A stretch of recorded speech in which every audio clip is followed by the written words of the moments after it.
Hi everybody, MaKayla here, Forage Program Assistant for the Southwind Extension District, and I am bringing you a couple different ways to color or dye eggs for Easter that is quickly approaching. So just to give you a few options that you can do with your kids in the family or with your family members, just have a little bit of time and bonding together. So to begin with, food coloring, technically it can be relatively permanent. So I recommend wearing gloves. Like I'm wearing an apron. I'm here at the office. I'm trying to keep as clean as possible. Or if you would like to lay down like old newspapers or magazines, that can help as well too. But to begin with, our first method is actually using rice. So what you need is a Ziploc baggie. This is a quart size. And then I just have some instant white rice. And I honestly didn't measure this, but I'd say it's between like a third of a cup to half a cup. You don't want your bag super full. And then I have gel food coloring, and you can see my examples up here. I've done blue and green. Green, I did have a little bit too much rice in my bag, but blue, that went over a little bit better because there was a smaller amount. But you just take your food coloring, put it into the baggie. I probably have about quarter to half of a teaspoon. Make sure to put that cap back on because it likes to get on everything. And take a spoon and you're gonna mix that with your rice. So then your food color that you're using can get all the way through the rice in the bag. Because this is good for younger kids. I'd say toddlers especially, because if you're helping them like with the prep work, such as with this part, and all they have to do is like sensory play once you put the egg in the bag and then just shake it and mix it, they hopefully don't get too messy and don't have to mess with the food dye at all. So I understand there's still some clumps of color in there, but that's okay for today. I'm gonna put my spoon on my plate, and I just have white egg. Put in the baggie. We're going to try to get majority of the air out. Zip that up good and tight, and then you just shake it.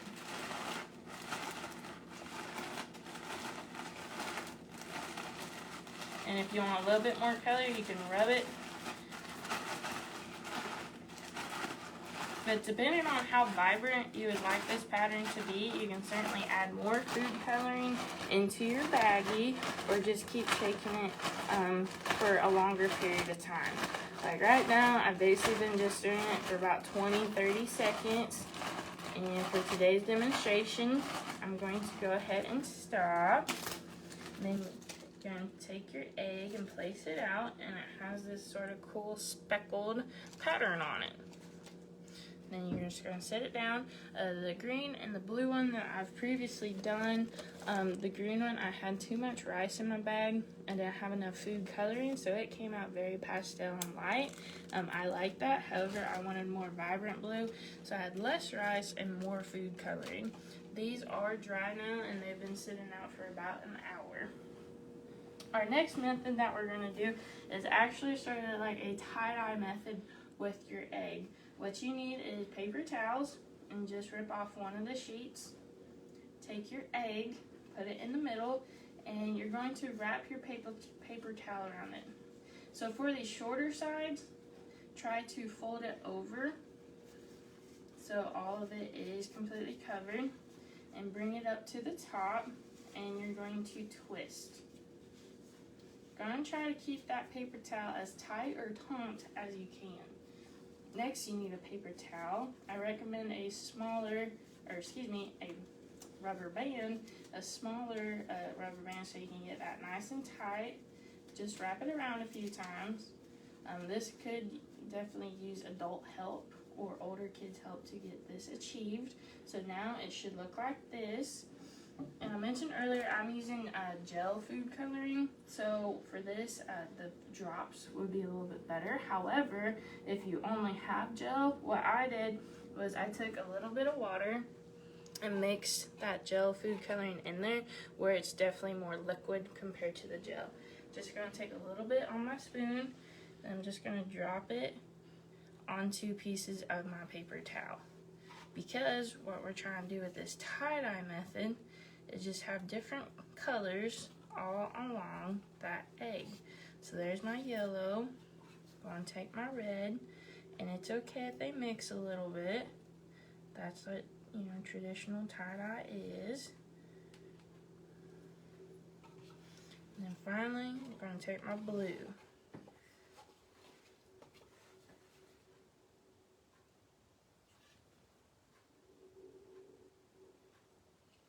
And that's okay if it mixes too. I might get a little bit of purple. I'll probably get some green.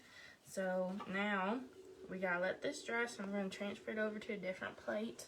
And this took about an hour to hour and a half to completely dry out.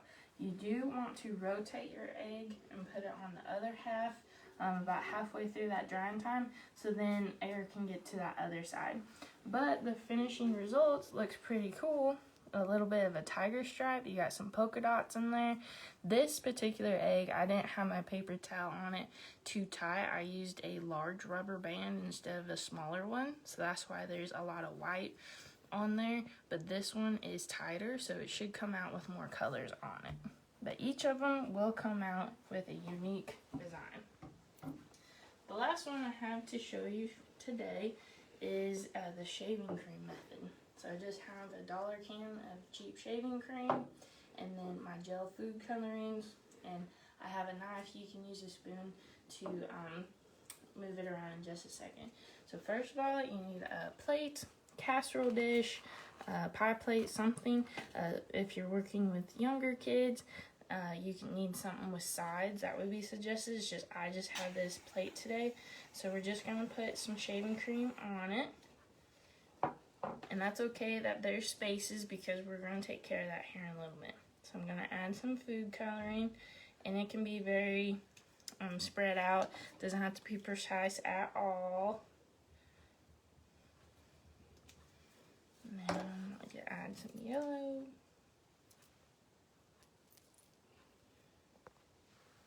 Okay, so now this is the time where we get to mix. So you just want to start swirling all that color into your shaving cream.